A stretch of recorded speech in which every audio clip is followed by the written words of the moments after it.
عورتیں ویسے بھی سال کے 365 دن مردوں کے لیے دستیاب نہیں ہوتی، ویسے بھی سال کے 365 دن مردوں کے لیے دستیاب نہیں ہوتی، عورتیں ویسے بھی سال کے 365 دن مردوں کے لیے دستیاب نہیں ہوتی، عورتیں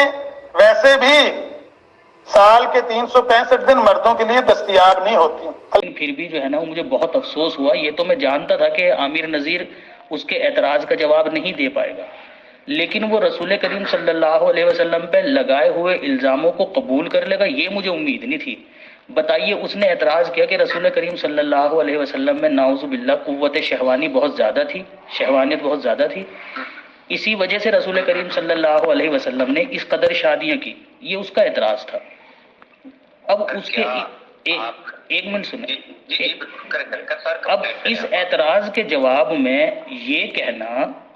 کہ چونکہ مرد کو عورت 365 دن دستیاب نہیں ہوتی، لہذا اسی وجہ سے شریعت نے اس کو اس قدر شادیوں کی اجازت دی ہے۔ اب یہ بتائیے کوئی بات ہے یہ؟ اس سے کیا ثابت ہو رہا ہے؟ یعنی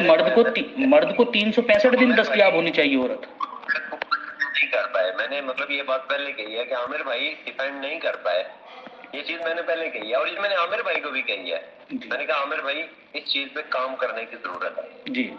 مطلب کوئی بندہ کوئی بھی بندہ ایکس وائی زیڈ کوئی بھی ہو، وہ حرمت رسول کے اوپر انگلی اٹھائے تو ہم اس کو